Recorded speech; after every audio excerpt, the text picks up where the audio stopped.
Episode 315 of the TV Dudes, recorded January 6, 2021. Clearing the decks.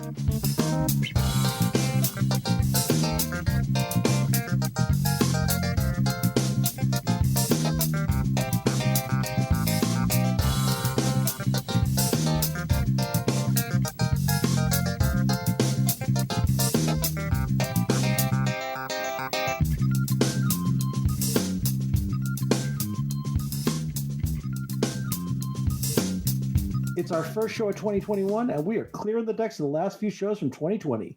We bid a less than fond farewell to 2020 with Netflix's death to 2020. Check in on a couple of last-minute 2020 drops with The Stand on CBS All Access and Season 9 of Letterkenny on Hulu. And we check out the newly arrived Mad About You reboot over on Amazon Prime. We've also got our new feature, TV Diary, the return of Power Rankings, and lots more. But before we get to all that, I'm Randy. I'm Kyle. I'm Les. And we are the TV Dudes. Brand new for 2021. Woohoo! I don't know. Why is it? Everybody's always like, yeah, new year. Let's get excited. But it's like, another week. Like, maybe a new year. But it's just the next day. Oh, yeah, New Year, same year. But, yeah, we had a few things sort of still on the docket. We did our best of last couple of weeks, so we did not watch a ton of TV, and we wanted to catch up on a couple of things that dropped at the very end of 2020. Some good stuff, actually. And then Mad About You turned up on Amazon Prime. I'm a huge fan. Les, I think you were a fan as well. Yep. And so we went back and watched that reboot.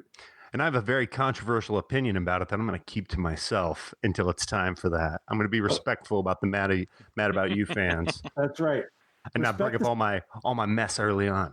Respect the segments, Kyle. Respect the segments.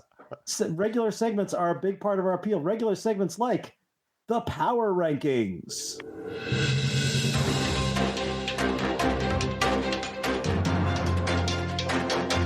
Ooh. Right. So anybody can tell you what they like. But if you want to know what's good, you got to turn to an old friend of ours. And that's the never offensive, always right internet. One-stop shop for everyone's valuable opinions. It's an easy formula. We simply add the IMDb to the RT to get the TVD power rankings. This is the week of January the 8th, guys. New little intro, too, because we got a whole new way we're doing things around here. Much more exciting power rankings this year.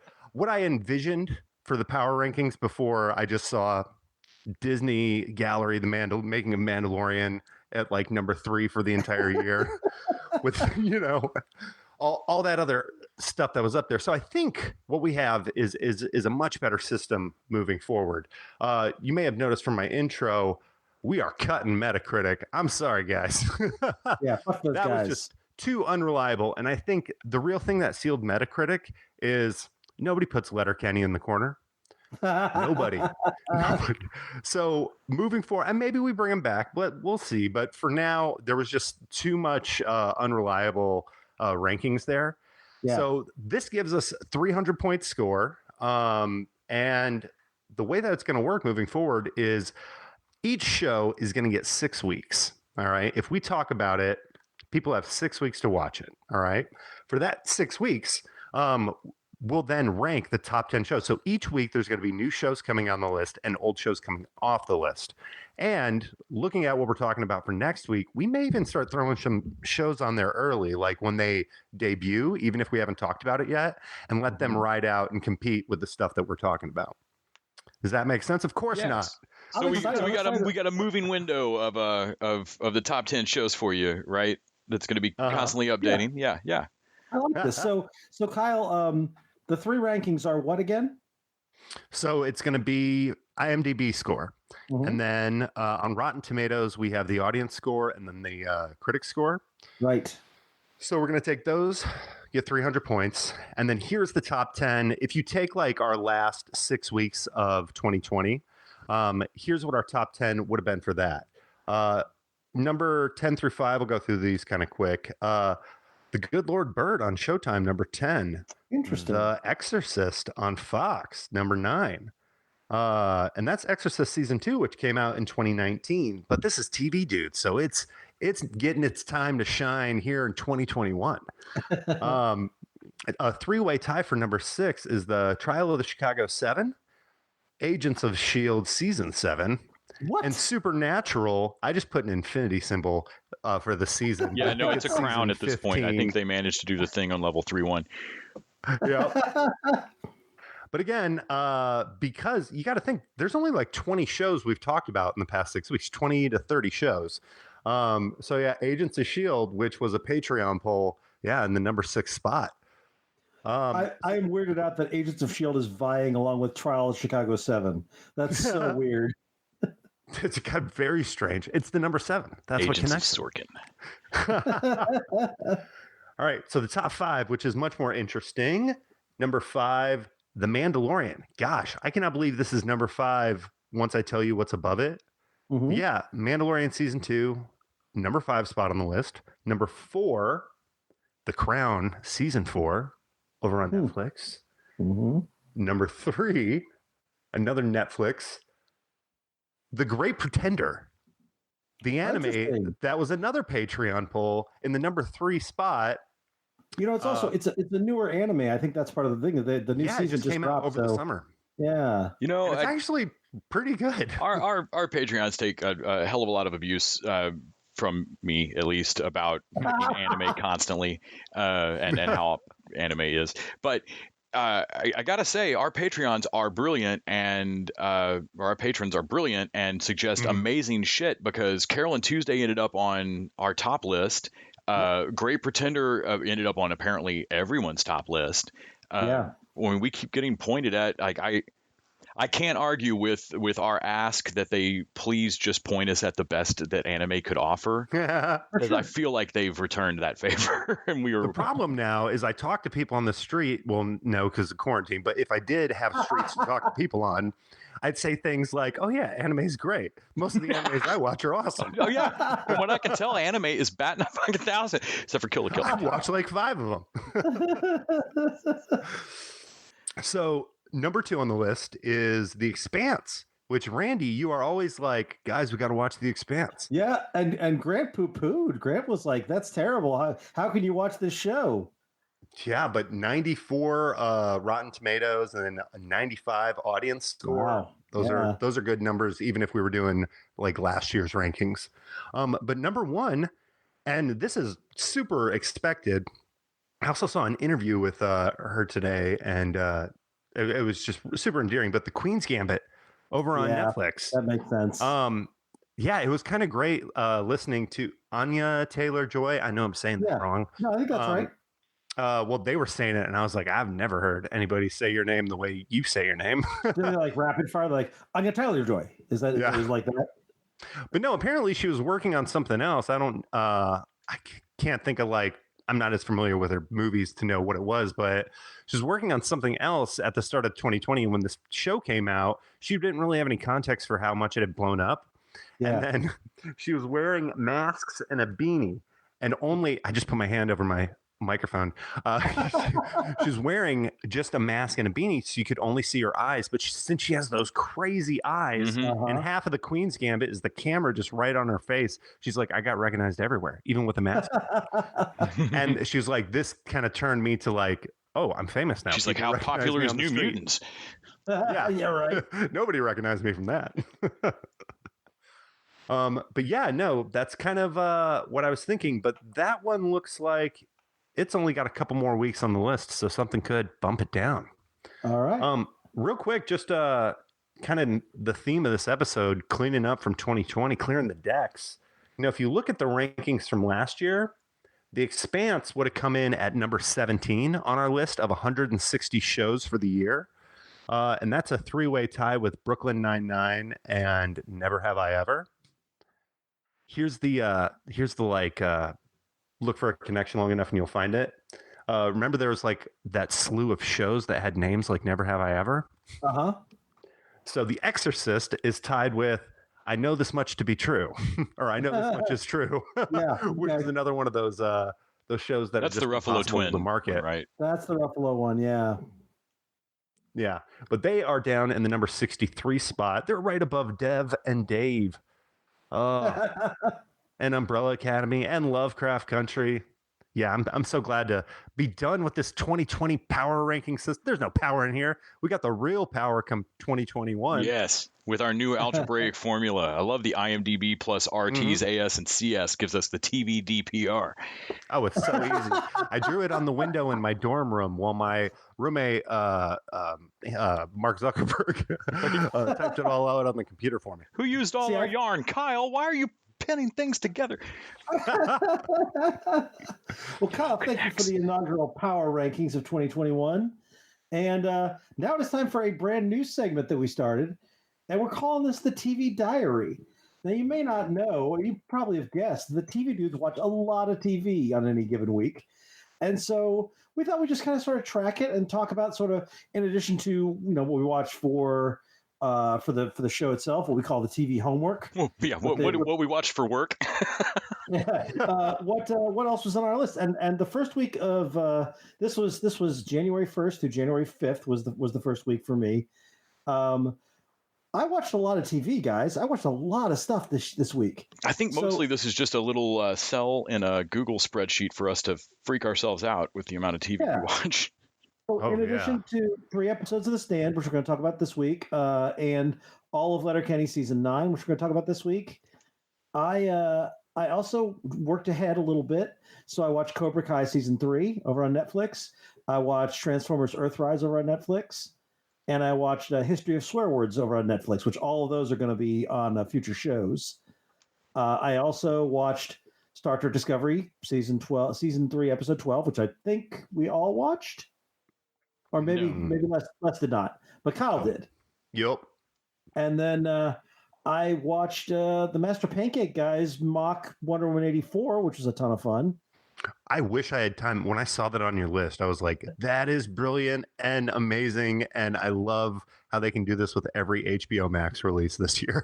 And then I watched, weirdly, I watched season 8 of Seinfeld, just kind of at the store. I was wondering TV. what the story was on that. I was like, did Seinfeld get an extra Mad About You season or something? No, it just kind of like, I felt like watching it, and as I realized, I was like, man, season 8's really good. If you forget Seinfeld, like, it was good all the way up to the end. Like, season 9's got some really notable stuff in it, but before the end. There's some good stuff. There's good stuff in that. I have a fondness for Seinfeld, and I enjoyed watching that. And then my other TV thing, I watched the Ted Lasso finale because I need that about once a week to keep my depression from spiraling out of control. Just mainline it into the artery. Yep, right? Indeed. And then I watched a bunch of movies. I watched Spontaneous, Underwater, and Love and Monsters, which is all by the same writer, different directors. I was going to ask. I couldn't remember if that was a consistent director or a consistent writer. Consistent writer. And then I watched Ma Rainey's Black Bottom over on Netflix, which is Chadwick Boseman's last performance. That was fantastic. And then I finally caught up on Ralph Wrecks the Internet, which I dug. Oh, good. I have been wanting to catch up on that too. I heard really good things. Yeah, I really liked the first one. I haven't seen the second.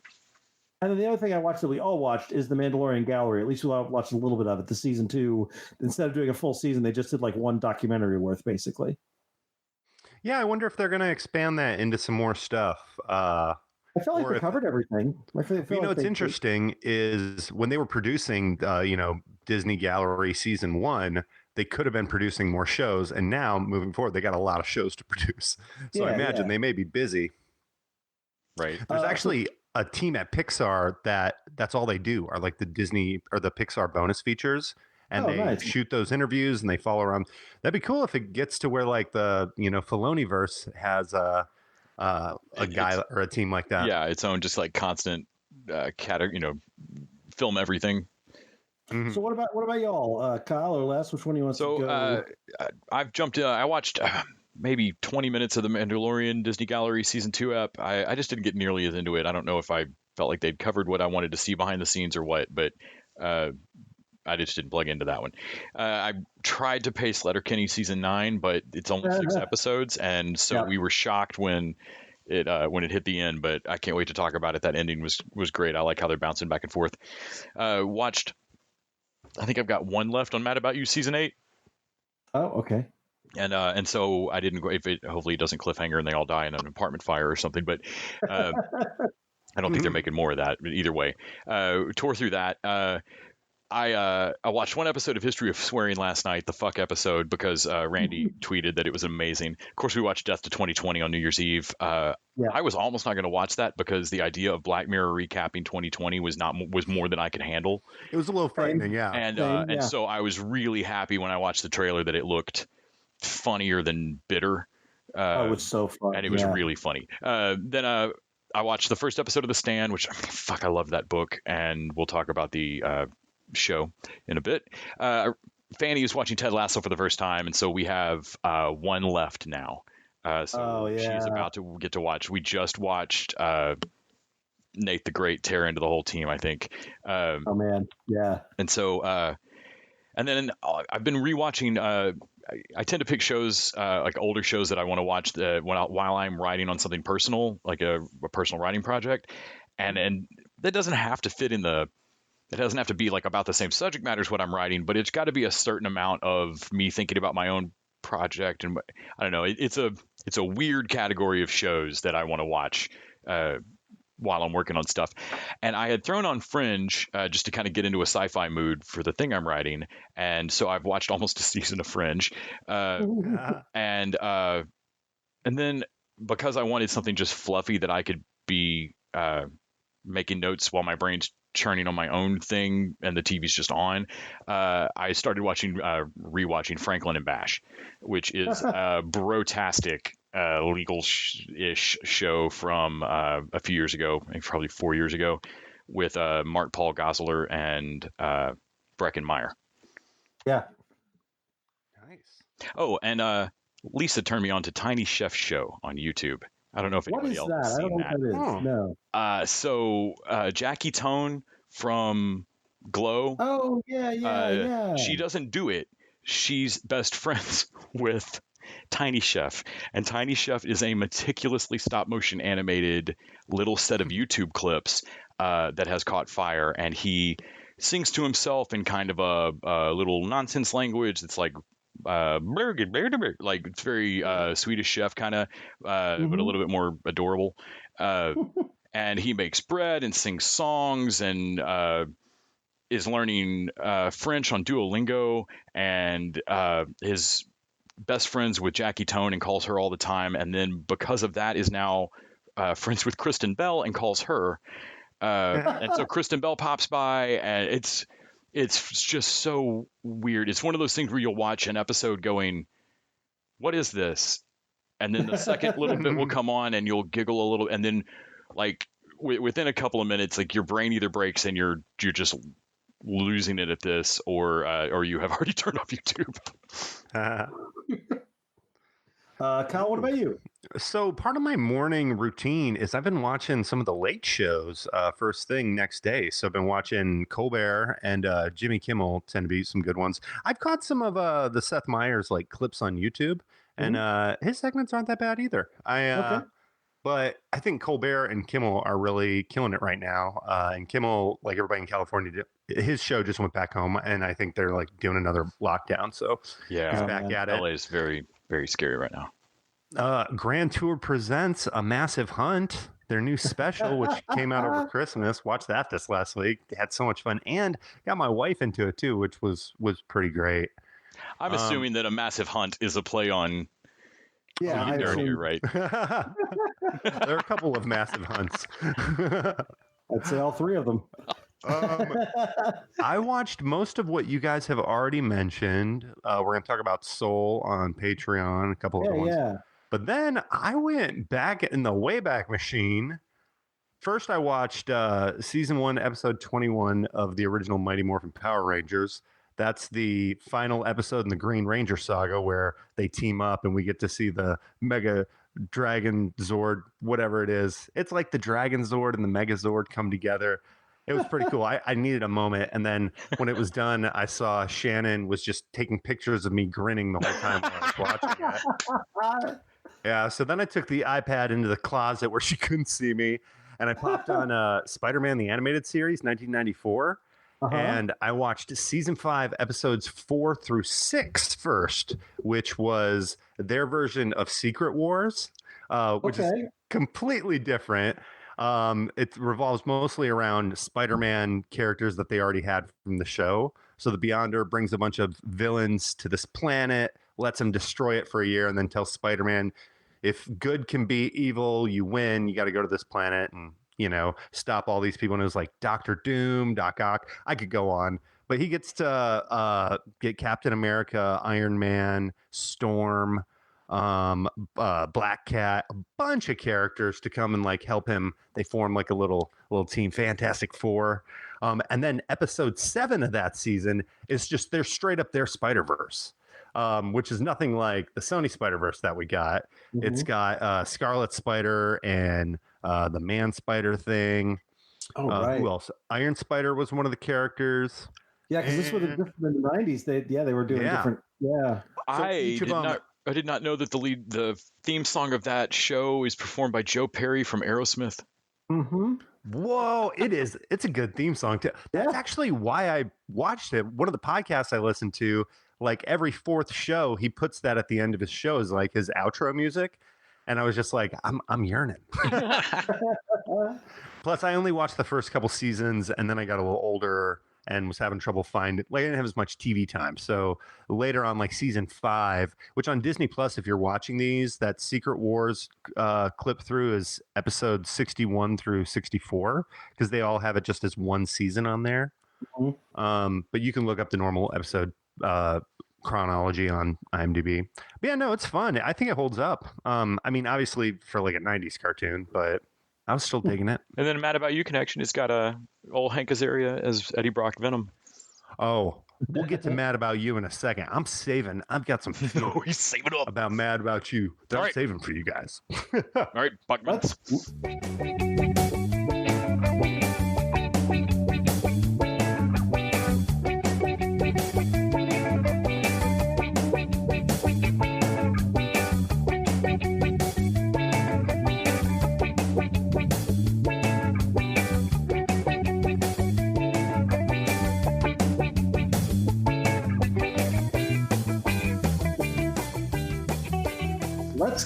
Let's talk Mad About You. It's time for old business. So Mad About You, they just dropped all of it on Amazon Prime. Mm-hmm. And I want to say in 2018, maybe it was 2019, they did a Mad About You reboot with the now like 20 years older, at least, Paul Reiser and I believe Helen Hunt. Yeah. And they did on Spectrum, which is the cable company, and you had to actually have cable to watch it. And I thought I was never going to see it. And then I heard it dropped on Amazon, and I was like, oh. And I'd heard rough stuff. I heard really rough stuff. I am so deeply glad that I did not ask Brian Volkweiss whatever happened with the Mad About You reboot. Yeah. I recognize interviewing him because he's the producer from it, but he's also Comedy Dynamics and Nate, a one-man show, and like he's the producer on all that shit. And when I was researching for that interview, I had a moment of like, I want to ask him whatever happened with that. I don't think that ever came. Nope, that totally came out. I just don't have cable. Thing you didn't pop that question. Yep, super glad. So my history with Mad About You is it was one that I used to watch. I watch reruns late at night. I've watched all of them multiple times. I could give you a pretty good overview of what the entire story arc of all the seasons was. I remember certain episodes. I love the dynamic between Jamie and Paul, and I think it's one of the best things Paul Reiser's ever done. And I watched a bit of it with my wife. I have a huge fondness for it. And so getting to revisit these characters was just a delight for me. So my relationship with the show in the past, I think I was watching Mad About You when I was probably in 6th grade or so. Mm-hmm. My folks were getting divorced, and my mom we were living alone for the first time, and it was a safe show. Like the way that people talk about Everybody Loves Raymond, of like, I'm not saying it's the funniest thing on television, but I'm saying there's never any risk. It's going to be consistently blah. Like if you think it may never do anything dangerous that knocks it out of the park, but it's never. I'm always going to be at home with these characters. It's always going to be safe. And that's what Mad About You was. I remember the show particularly for doing some really weird, like Did you Gomez Adams, Yoko Ono? Yoko Ono. Why is she on that episode? It's so weird. And they do this kind of thing a lot. Like it was the age of the 90s crossover, 80s crossover. Yep. And consequently, there's some really funny meta universe shit in this new season with Jason Alexander existing in a universe where this show has crossed over with Seinfeld. But Kyle, it sounds like you maybe have a different relationship with Mad About You. Oh, very different. So I never watched this when it originally aired. I know Helen Hunt from the movies, Twister, but Paul Reiser's one of those people where I'm always like, why is he famous? He just looks like other famous people. I don't know why he's famous. And the thing is, Billy Crystal body double. Yeah. Or Gary Shandling, somebody who I think he kind of is that the guy from Iron Man 2? Yes. Who pins the metal? Yeah. Kyle, so often I forget that we're different ages, and every so often you say something that reminds me. Like, oh, there's a seam in the universe, and you're on either side of it. And there's two things just happened. One is you see Gary Shandling as the guy from Iron Man 2. I was there. Yep. And the other one is, why is Paul Reiser famous? And I'm like, have you never seen Aliens? Or Beverly Hills Cop? Or Beverly Hills Cop? Oh, yeah, he was in Aliens. Yes, he was. Very notably. He's the schmuck that sets it all off. Plays the Trumpian weasel. It's great. But also, he was in Beverly Hills Cop 1? Mm-hmm. Yeah, he's his partner, Jeffrey. I thought Reinhold was the partner. Well, he's the Beverly Hills Cop.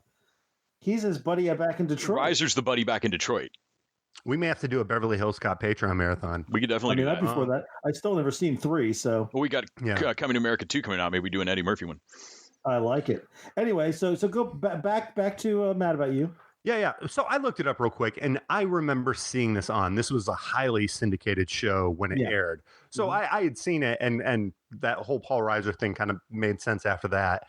But guys, I got some feelings because I'm coming into this fresh. All right, I'm turning this on my TV, like don't know what to expect. All right, and instantly I had this reaction, which was, I really liked it. It was really shit. fun. You got me. I really enjoyed it. Freak. You pulled it off.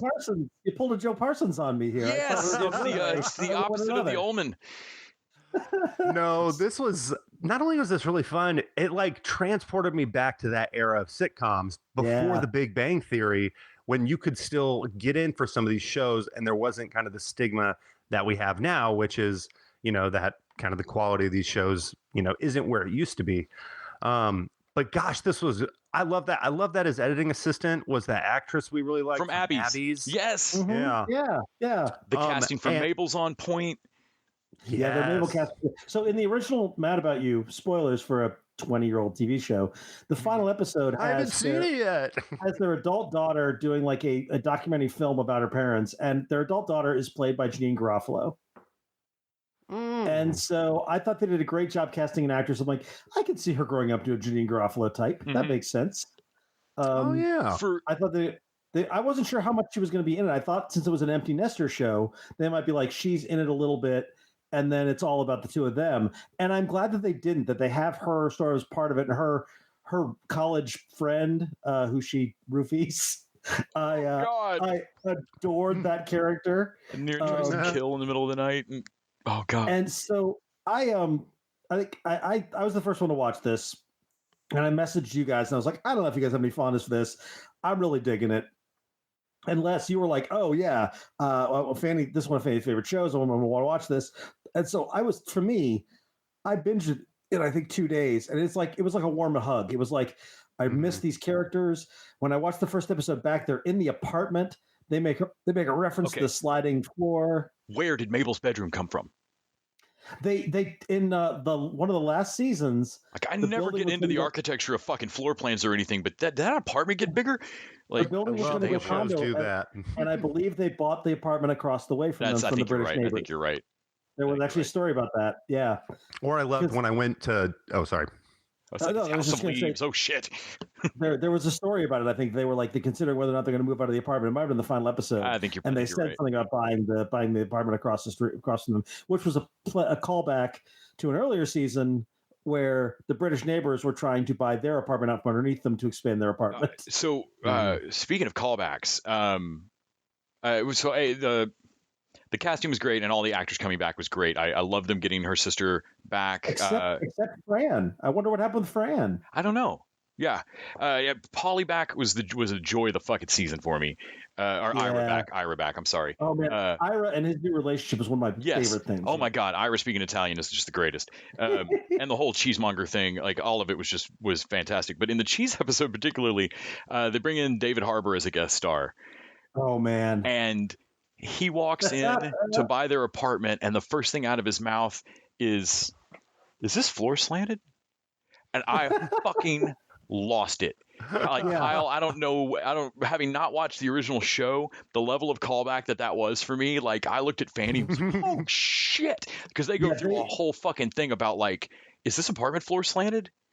And so there were several moments like that for me, and I'm glad this worked for you, Kyle, because there were definitely some things where I was afraid it really wouldn't, because this was a time warp. That only works because the sliding floor thing. They find Murray's mouse skeleton, which, by the way, that was a long running gag too. Murray got the mouse, and then the first episode, the thing where it hooked me, and I'm like, oh, we're going to be in good shape here, is Helen Hunt and Paul Reiser in there, and they're getting their daughter ready to go off to college. I'm like, I'm liking it, it's fun, and then Mr. Wicker walks in. And I was instantly like transported back. I was like, Buckman's. Mr. Wicker. Yep.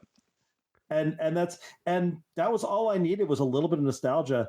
And then what I thought worked is it actually works as a show. Like it's funny. I'm in right now. I'm in this spot.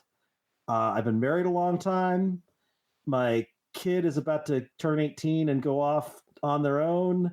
So like this whole period is like dead on. And because my wife and I watched this relatively early on, seeing these characters as older, it resonated with me in a way that was both really interesting and somewhat uncomfortable. I was thinking about that you have to be plugging into this in a different way than me, Randy, just because like as far as connecting with these characters now, because for me, I was really worried that Kyle wouldn't like it at all if you hadn't watched or didn't have nostalgia for the original, because I was immediately just pulled back in time.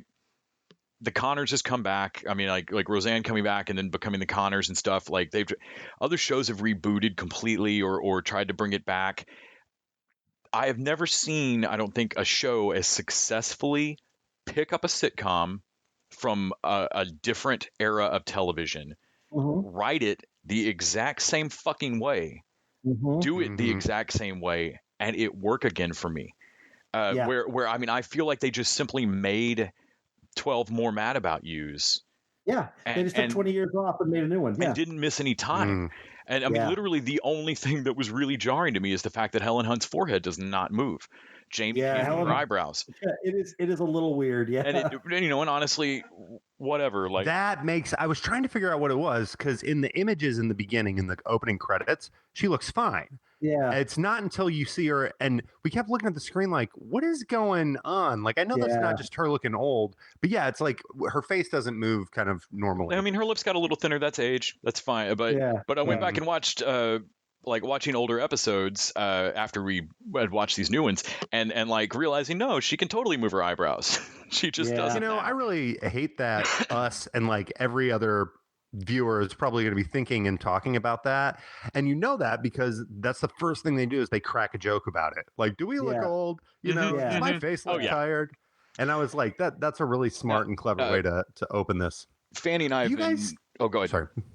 Do you guys get real New York vibes from this? Like, I know they're on sets, but like with all of the music and like the what are those? The establishing shots. Reiser's shtick is so New York. Yeah, put Mad About You was very, very into being in New York and very into Reiser being a Jewish and having a Jewish mom, and like there's a lot of that stuff that goes on here. I love like the run of the Ira wants to be Italian. Oh, that's so wonderful. When he's rubbing pastrami on his prosciutto on his gums to try to get more Italian. Yes. Yeah. Guilty pleasure for me, but I was a huge Sex and the City fan. Don't hate me. I watched that was season, like Kyle. That was my New York show. That was my show where I was like, oh shit, New York City. Yeah. And this feels like, if I had caught this before that, like this could have been my New York show. Which that's how this show crossed over for Friends. Their nanny for Mabel early on, I think, is Ursula. No, Ursula was the coffee shop. Ursula worked at the coffee shop. Okay, they have a Friends crossover where they mistake Phoebe for Ursula, if I remember right. Yeah, because Phoebe had a twin sister. Because Yes. Mad About You was first. Yes. And so Ursula was a character, and then she got cast as Phoebe, and they decided to play into it, make them. And then they did a crossover with that and Caroline in the City, I think, where the power went out in New York because of something that Paul Reiser did trying to steal cable. They were like, they stole cable. Somebody got mad. They cut all the power. The cable guy cut all the power, and there was a power outage. So Friends had a power outage. Like I think it was Caroline in the City had a power outage. At one point, they sublet the apartment to Kramer, not Michael Richards, but Kramer. Yeah, which makes the Bobby West or the Tommy Westfall moment here just like fucking great when Jason Alexander shows up. Mm-hmm. This takes place in a world in which Seinfeld was not a TV show or something, or it didn't have a Kramer in it, and yet Jason Alexander was in a Seinfeld type show. Yeah. I realized that I just nerd out on like, but no, it means something. But yeah, my head popped. It just yeah, that was funny. I hadn't thought about it until you said it, and I was like, oh man, that's a funny to think about the slight alternate reality of this. Also, Mad About You Like Friends takes place in New York with like 3 black people in it. Oh, you get the sense watching the show. I'm like, I guess at least it's good that the studio notes now say add more people of color. Yeah, because at least like because they are shoehorning people of color in there. Yeah. Yeah, there's at least a few people, but yeah. Actually, it's not that they're shoehorning them in there. It's that it's just like glaringly obvious how few characters of color were in the original show. Exactly. Because they have to be ancillary characters because the principal cast is not going to provide that diversity. Although I thought they did a good job of bringing in Mark's new wife and making her a very interesting character. Yes, though it's some of the worst representation of therapy I've ever seen, I don't think, on a show. It's awful. It's like so bad. It's so like Fanny and I kept looking at each other going, well, I mean, we did reach back to the 80s, 90s to get all of the reasons why people don't go to therapy.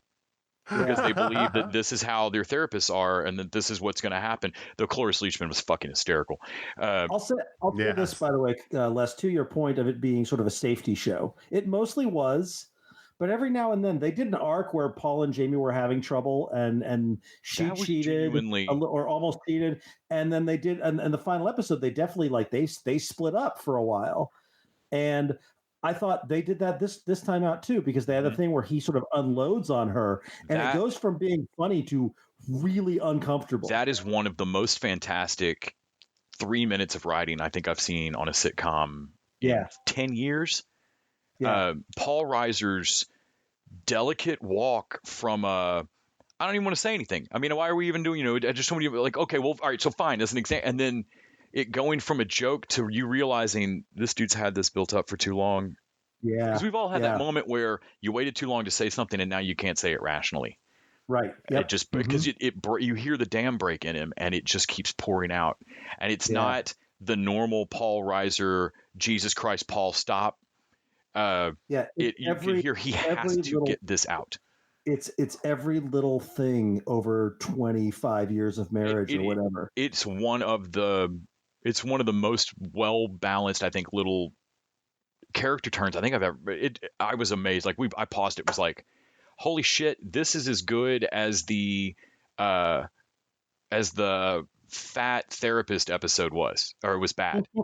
Because they did have a clunker in this season for me. Like that episode was just sometimes sitcoms, especially in like later seasons of sitcoms, they go for the sitcom setup, but it just requires everybody to be really obtuse and like keep ridiculous secrets. And you're like, fuck, y'all are really working to make this plot happen, but it requires everyone just be horrible.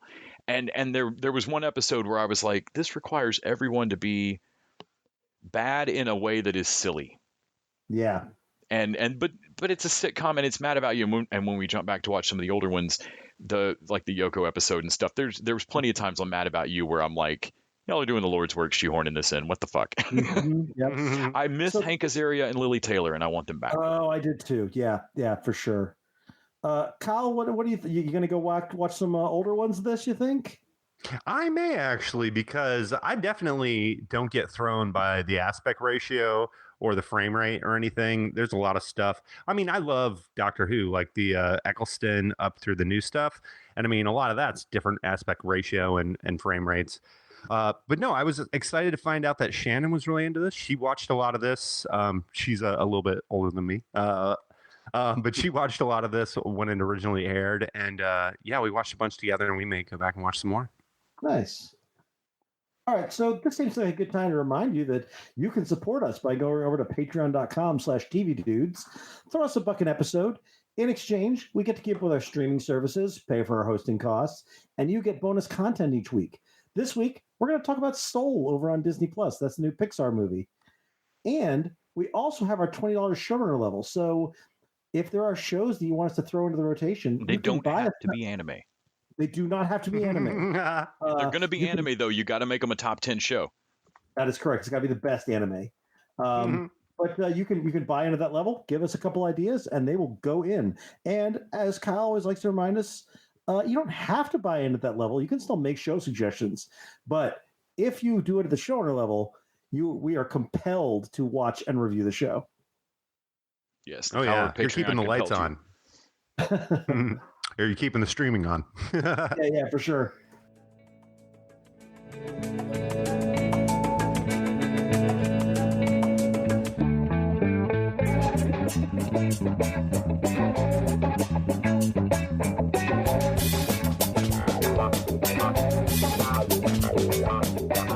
All right, so let's talk new business, and let's start with Death to 2020 over on I didn't know this existed. From the creators existed. of Black Mirror. I think they looked at 2020 and they're like, well, shit, how are we going to top that with our fantasy sci-fi series? And like, let's just talk about 2020. Well, that's been the running theme all along. Was like, wow, it's after Bandersnatch, it's really a bold choice to just do it as a reality ARG. Right.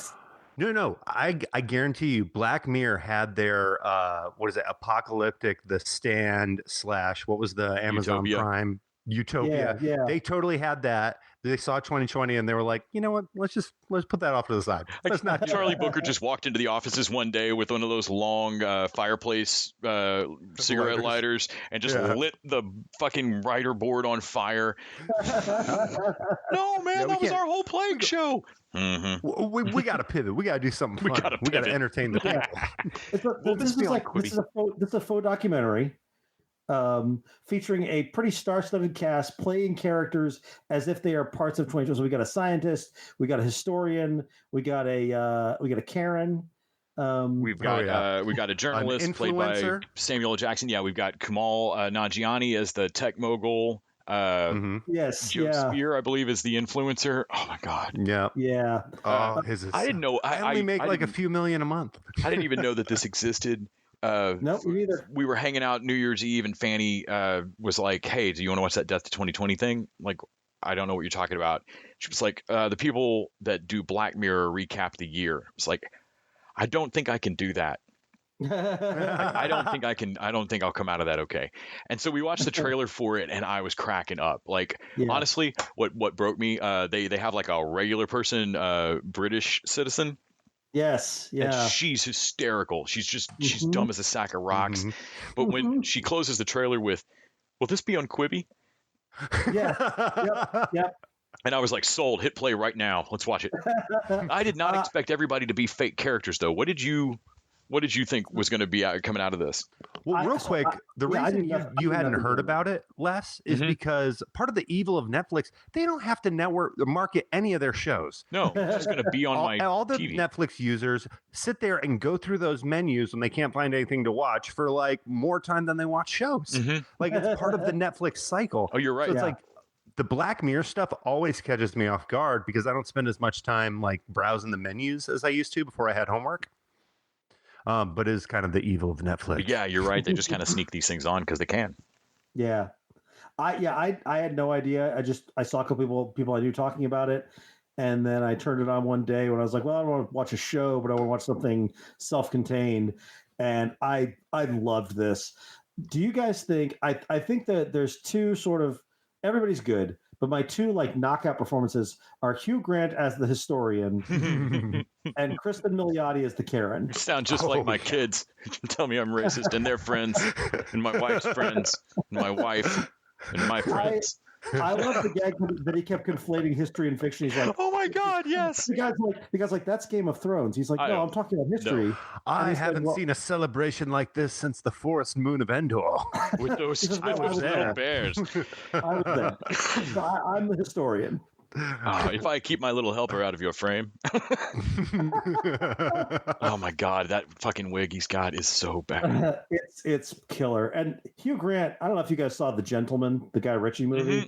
Oh, but not yet, but I want to. He has come into his own playing an older, sleazy type guy. Yes, he's wonderful in that. He's such a fucking scumbag. Yeah, he's great. So the other MVP, I think we all... Ooh, baby. Yeah, no, I was really excited about this. When Kyle texted earlier, that was just perfect. Like, so why is the best person in this Christine Miliani, and who's the best person in this, and why is it Christine Miliani? For sure. I don't even know if I'm getting her name right. Christina Miliani? Christina Miliani. I screw it up all the time. But everything she's in, she makes us fall in love with every her. time. She has nailed that. So when she did that Black Mirror episode, like the tragedy of that is you just like her character so much. She's this real victim. Yep. And then you come here and she is an over-the-top Cruella de Vil and nails it. From the jump, when they're like the first minute she's talking, where she's so like, well, and then I felt so disconnected from people, and then I went online, and that's how I found the Ivory Cross Forum. Like, wait, what? You're like, wait, what? By the way, she also was in Palm Springs this year, which was great. Mm-hmm. But the first place I saw her was she was the mother on How I Met Your Mother. Mm-hmm. She had the impossible role of coming in and being so likable that you instantly forgot about all the chemistry that Ted had with any previous character. And she did it. Yes, that's what I remember her from, is that she knocked that out of the park with the show, not necessarily keeping up with her. She's great. And then she was in A to Z, and she was instantly winning in that. And oh my God, I wanted to hug her. Like, the A to Z was so fucking adorable, and of course it got canceled. I'm still angry that got canceled. The other big standout for this year was Mythic Quest, her standalone episode with Jake. Oh my God, that's right. Yeah. Like she just she parachutes in to be amazing in your show. Mm-hmm. The game is about flashlights in the dark, and that's it. But also, like, I loved every bit of this. The scientist flossing. Him constantly bagging on him for like, why are you cutting away? Yeah, are you serious? But he got off the Kyle, you quoted it on the text thread. Like, he got off the greatest line to me in the entire fucking thing, which is that Tom Hanks getting sick showed us that COVID could jump to icons, and if it could jump to an icon, it could jump to God, or it could possibly infect God. And he's older than the universe, so he's in a high risk category. There's so much good stuff like that. Lost it. Like, there were like 3 or 4 lines like that where I just hit the floor. Some I started to text you guys, and I was like, "That's too long. I've sent them too many lines from the show." The running Karen bit when they start to go into her incident, and there's a dozen of them. Yes. Do you have a receipt for that beach towel? Do you have a receipt for this car? Well, then you won't mind proving to me it's your car. And she's like, has he been with you the whole time? When she just suddenly notices the boom mic guy. Like, he's been there all day. Are you sure? Yep. This was really great. Samuel Jackson is great as always, playing Leslie Jones kills it. Leslie Jones. She's wonderful. Like, way beyond her little bit in the. I mean, she got off a funny line in the trailer of like, it's unfair to trains and shit. But she's got a lot of great lines in it. Just watching everybody just be flabbergasted and so done with this stupidness. This was so good and so much fun and star-studded, and just everybody should watch it. It's just like an hour and a half. It's not super long. No, it's right? real tight. I felt like it rolled right along. It ended right when it should. It didn't wear its welcome out. This is good. You know how they have the movies that made us and the toys that made us? Mm-hmm. Yeah. I feel like they could have Black Mirror, and then they could have like, what was that? The Jordan Peele YouTube show that was like Weird City or something like that. It was like a sci-fi comedy Weird City. Yeah, they could totally do something like that in the Black Mirror universe, where it's like a comedy equivalent that maybe comes out the other time of the year as Black Mirror. So, I like that. From 2009 to 2010, BBC used to run a show called Newswipe with Charlie Brooker. Mm-hmm. And it's fucking dark. Like, I mean, it is how does Wikipedia a comic acerbic analysis of recent news coverage. It was Charlie Brooker, the principal creator behind behind Black Mirror, not just reporting on the news, but reporting on how the news is reporting the news. And yeah, how do you put it? I'm not a current affairs expert. When I tune into the news, I feel like I've wandered into episode 389 of the most complex soap opera ever, and so I'm just trying to make sense of the world.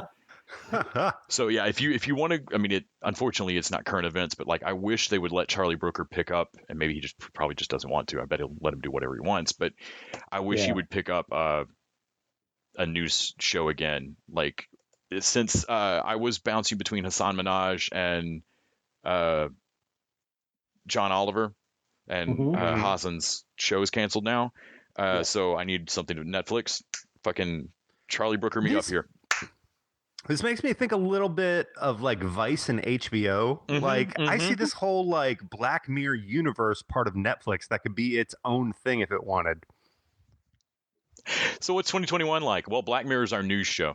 Yeah, I saw that coming. Black Mirror's a comedy now. Yeah. It's really funny. You should watch it. We talked about something that we all liked. Let's talk about something we all didn't. And that is The Stand Season 1, which started over on CBS All Access. Kyle, you've seen 2. I think I've seen all 3, unless you've seen 1. I've only seen 1, and I have heard. I've had a couple of friends say that they just didn't get into it at all, and I've had a couple of friends say that they warmed to it over episode 2 and 3.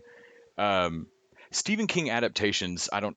For those of y'all that are older than 3 years old, Stephen King adaptations used to be fucking terrible every time. All of them. Unless Rob Reiner did it. And you basically just had to watch them to remind yourself of these things that you loved from the book, and then after they clunked enough on screen, you just go back and read the book, because Stephen King names things in capital letters, and it just sounds weird. A lot of his dialogue is very 10-year. I love his plots, and there's a reason he's a fucking master of horror, but his stuff just doesn't always translate. And the original It miniseries is great, and also trash fire. The Stand original miniseries, Jamie Sheridan's fucking great as the walking dude, and also it's cheesy and weird, and often reminds you what doesn't work in the book. It was a very 90s adaptation to it. I've seen that adaptation. I've never read the book because it's 6,000 pages or something like that. I read that working at a summer camp. I did that same thing with It. So It and The Stand, I don't think I could have given a better I don't think I could have helped out a horror author more in my choice of how to read these than reading It by flashlight in an Army surplus A-frame tent on a cot. Yeah. When I was like 11 or 12, and then reading The Stand like a year later when I was working staff at the same camp. The Stand's fucking fantastic. I loved that book. I didn't think I wanted a plague show this year, and I was right. I don't know that the plague is the problem, though. It's not the problem here. It's the time jumping, which let's let Kyle give his hot take. Kyle, what was your take on this? I mean, it's not really a hot take. 2020, like we don't need any more of this. Plus, I have kind of a thing that triggers me in shows, and that is aptly named the Stephen King bullies. Essentially when like a high school bully comes in and they like actively convince you like that the person's life could be threatened. Yeah. And I feel like they did that with this main character, and I say main characters, like a million main characters. Characters here. But yeah, one of the first scenes is, and I just got through watching Cobra Kai, which really went over the top with that this season. And I was just like, oh, I don't want to see another like young kid get, harassed by a like gang of other kids. But yeah, it kicks off with, I can't remember what his name is at the start of it. Harold? Yeah. Harold. Because he changes his name, yeah.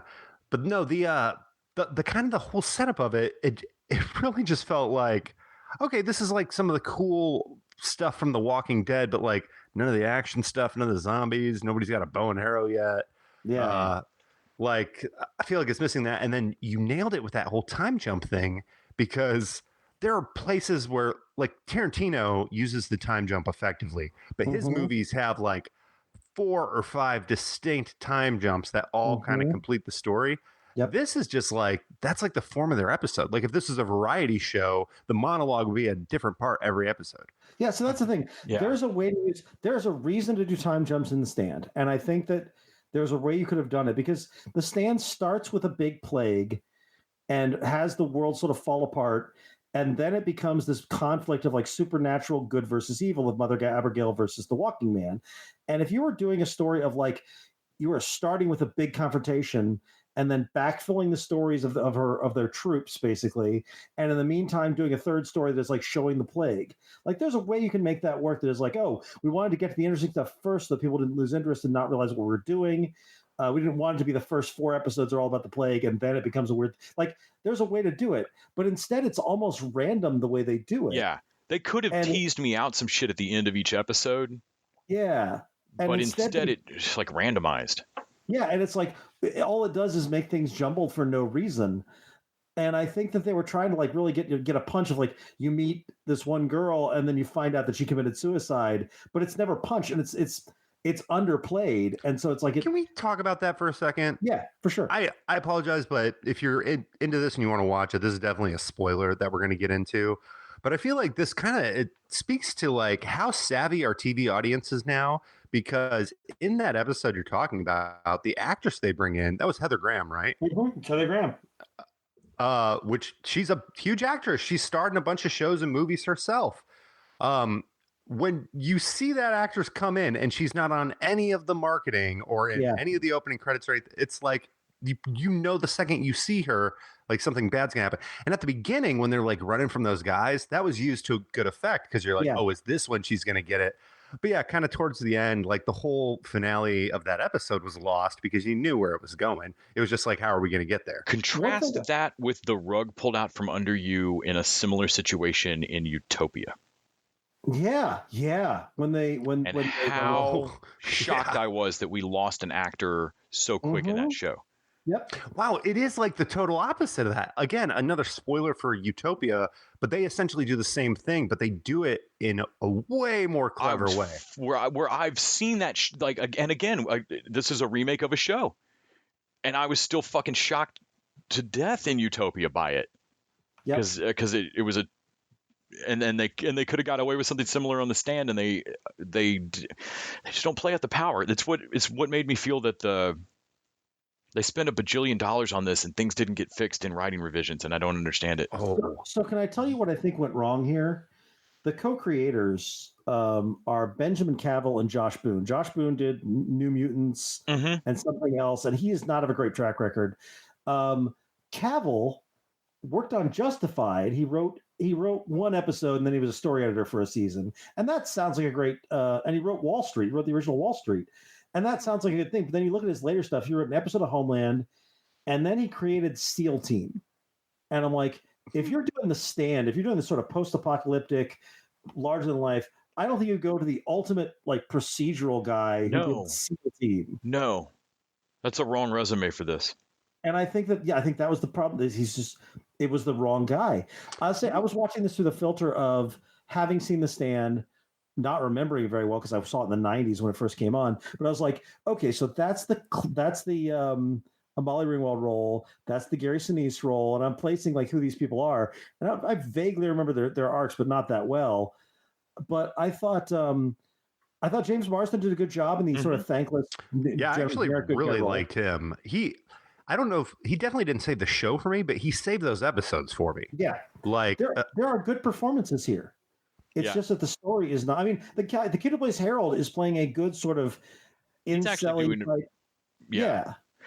Because of what I remember, like the parts that stayed with me now decades later from the book about Harold, that kid got right in a way that I thought is going to be really difficult for an actor. There's a moment in the book where Harold is literally practicing looking normal. And I was pretty young when I'd read the book, but I'd never considered something like that before, that like you might be broken inside in a way that makes you need to fake nice for people. Like it just really hadn't occurred to me. And he spends time in the book like practicing a casual smile, but it doesn't ever really reach his eyes.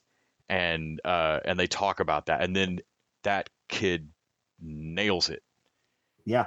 But Yeah. that said, I didn't count on how much less I would want to be near that person physically on screen versus abstractly in a book.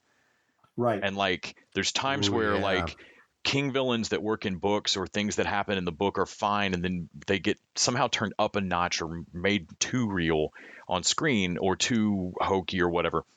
My biggest problem with The Stand in general is that the name of the disease is so painfully stupid that I can't get past it. And about the 6th time that someone says Captain Trips, I'm out. Yeah. Yeah, that is a problem.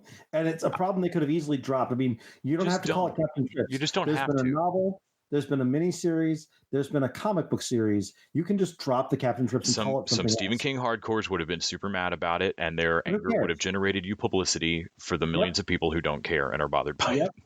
Yep.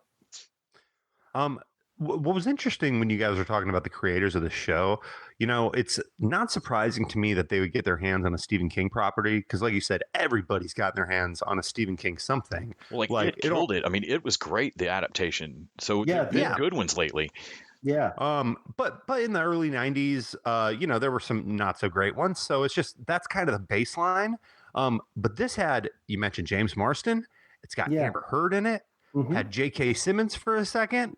He was great in that, but that's a thankless role to read that poem because it's been done so many times and it felt real on the nose. Like when Stephen King wrote the series, wrote the book, it maybe was not as known, but I've seen that reference in like 4 different post-apocalyptic Widening shows. Gyres, yeah. Yeah. But I'm like, how much did it cost to get all these huge actors on here? And it's like they've all done TV, but they do like prestige TV. Or actually, does Amber Heard do TV? Or I don't think she does. No, I think this is new. Fresh off the Johnny Depp This stuff, never feels like now on TV to me. Yeah, it doesn't. It does not feel like this because it's CBS All Access. We're used to like Star Trek Discovery. We're used to this is their expensive stuff, but this feels like something that should have been on CBS. Yeah, I will this feels say like a CBS miniseries. The production design of that bunker felt very Westworld, and not like in a glass Apple Store way, but just like the quality. I was like, oh, this is like really cool, futuristic looking, kind of like Ex Machina a little bit. How they did their bunker. It was neat. It does look expensive from time to time, and I think I don't know if it's episode 2 or 3, but Skarsgård shows up as, I think it's Bill Skarsgård, who also played the clown in It.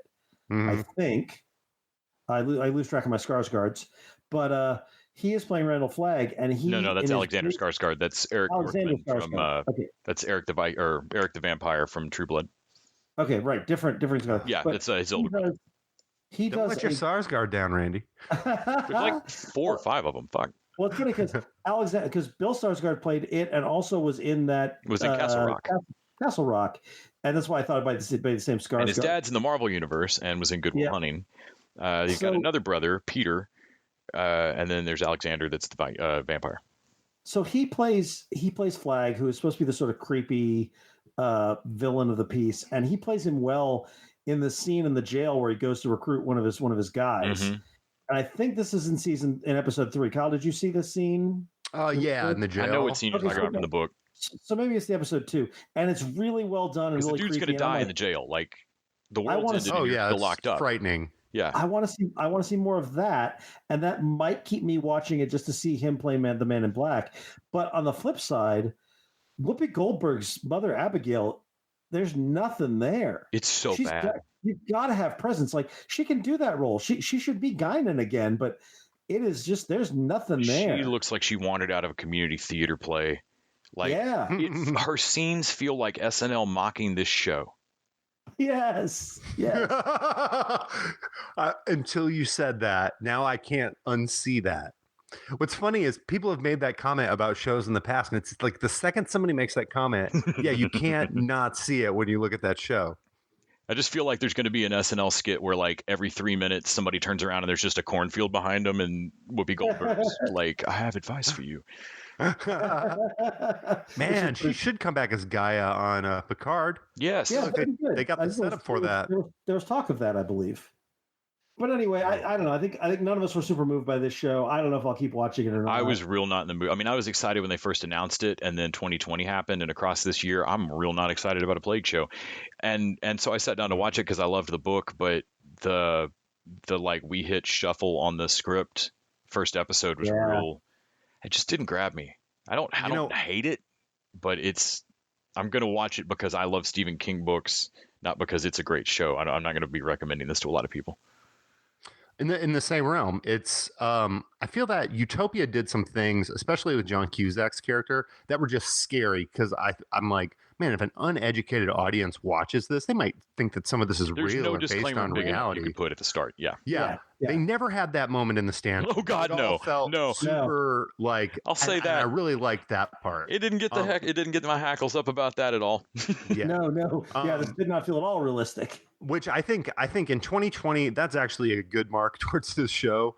Like, because Captain Trips was such a ridiculous name, I was like, all right, it reminds me when we're in a TV universe. Yep. But the one thing I do think that I really liked how they did it is how we see the people die, how their throats swell up, like the Shadow King from Legion, and then you choke on snot's just dripping out of their nose. I'm like, that is what I imagine that would feel like if you died from some type of mucus. I did watch that and think, would people wear masks if the death from COVID was public and that gross? No, like if people were falling over in the street like that, would people wear masks? But I don't. No, well, they did some really smart production things, which is the scene where the kid gets the shit kicked out of him that I mentioned I didn't really like. We see those bruises on his face throughout the whole first episode to show that this thing happens really fast. His face doesn't even get healed up, and like society collapsed. Yeah. So they used certain like cues like that to show the past. Actually, that might have been the only one. But I did think that was a clever way of showing like, oh, no time passed at all, and now J.K. Simmons is doing the poem. All right, so you guys want to talk about some Letterkenny? Yeah. Ooh, that's a big Texas-sized 10-4, good buddy. I gotta admit, Les, I should have set you up a little bit better. I was hoping for a fuck. I'm not surprised we're not talking about Letterkenny right now. So learn to drive, you fucking idiot. Letterkenny is back for season 9. You know what we can do? Learn to fucking drive. This show, now we're 9 seasons in. There's 7 episodes this season. All of them are fairly short. I've realized that like I don't need there to be a lot of character development. There is an arc going through. Like Katie's broken up with her boyfriend. That's sort of an ongoing thing. The relationship with Wayne and his girlfriend, whose name I've forgotten, Rosie, who's Gail's cousin. And then there's a development here with Dick Skin and that's right, and Gail. But in general, this is all about just watching amazing dialogue and weird situations and just like running gags that just nail things. I love the season permutations of running gags. Like they change. They don't all work the same, but like they change it a little bit. There's something new each season. I was surprised. This stuff is like poetry. It is like comedy poetry that you would write with your friends to make them laugh, just acted out by these over-the-top characters where I feel like every single character here is being asked to do something uncomfortable. Like nobody would want, maybe the sister. What's the sister's name? Katie. Katie might be the one exception, but I feel like everybody else has to do something where you would never want your real person to be known for this, for having said that, having done that. Especially when you get into like the tier 3 characters, like the Skids and the 2 like really handsome gay guys, the like muscled up gay. Some of the stuff they say, I'm like, you can't pay certain actors to say this stuff. Downright filthy. Well, they've said in interviews that like the woman that plays Gail, Lisa Codrington, that she is the sweetest person on earth, and that for like a whole first season they kept having to explain her lines to her. It's like Scrubs. That's great. Because it's so dirty that she didn't know what the fuck she was saying, and that she was like, what does this even mean? And they were like, oh, I don't want to explain it. The running gag about Dickens and the size of his penis. Yes. And that killed me. The opening bit where the bodybuilders show up and they all have a running gag about how scared they are until it turns into something else. They just won't let them start the fight. I was dying. Yeah. And then there's a pun run at one point, I can't remember what it is, where they're doing the like riffing on a name Yes. at the table, and it when they goes do that, on. and they get it going, and it cracks me up. Yeah, And, no, it was when they had Dan's girlfriend comes in. yes, and she gets in. They don't think she's going to fit into the group, and then she jumps in on it. Yep. And it, holy shit, the dirty. beer pun run. Yes. Yeah. The beer pun run. Yeah. Get a good look at her slits. Oh gosh. Yeah. My friends do my friends and I do stuff like that all the time. The naming and the wordplay and that kind of stuff. So this resonates with me. It's the kind of thing you see on like a 24 comment deep Facebook thread that's just groaner after groaner after groaner. Only I love Letterkenny for like taking the big book of everything you should not do on a television sitcom and pitching it. You shouldn't set up a shot on a back porch where two of the boards run through the middle of the shot and then stay there for 10 straight minutes while people do a long hee-haw joke. Yep. Yeah. And you know what? And it works, but it works. Yeah, it does. It feels a little bit Wes Anderson-y, especially when you describe it like that. I'm now like thinking about it. And I'm like, yeah, those scenes are kind of Wes Anderson. I mean, yeah, he's over the top, but no, like the design of there's them. a style, and that they're just leaning in. And I know some of it is just, I mean, it's the money they had, the set they had, and like fuck it. Yeah. But they leaned into it, and it became their style, and it works.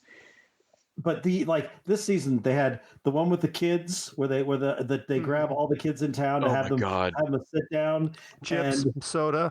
Hot dogs later. Yeah, so good. And they find situations to put these guys in. It's one of my favorite episodes from previous season was like the Valentine's Day was speed dating, and just all these characters who knew each other speed dating each other. That kills me. So the kids remind me of that. Then they have the episode where the guy, the Jewish guy, is teaching the J date basically. Yes.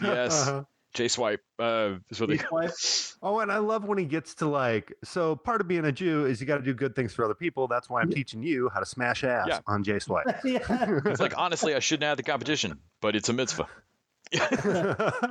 And then one episode is centered around a Hooters coming to town. God, the restaurant. Yeah. And what I love is the whole time I'm thinking they're literally talking about Hooters. No, they're talking about like the niche gastropubs that open up and are shut down within a year, which I guess in Austin we don't have as much of that. No, but back in Memphis, they're kind of rolling them all in together. Yeah, they're mocking brunch and gastropubs and Twin Peaks Hooters type shit all at once. Yeah. Yep. Yeah, those places are for real, and it's like this is the kind of place you get a gift card to, and then when you go back to use it, they're already closed down. Yeah. This was great, and it's I did the same thing. This last time, season 8, I burned through in one day. So this time I did parcel it out. I watched 2 episodes, and then I burned through the rest. I made it last 3 days, and when we hit the end of it, I mean, because there is not a huge season arc, it's not like you feel the season finale coming.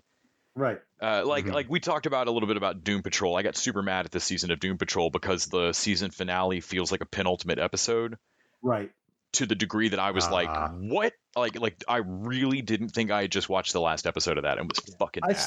I still wonder if that's COVID related. I wonder too. But like sometimes you feel a season finale coming on and are like, this has to be the last this has to be the last episode of the season. Yep. I feel like the best season finales get a good penultimate.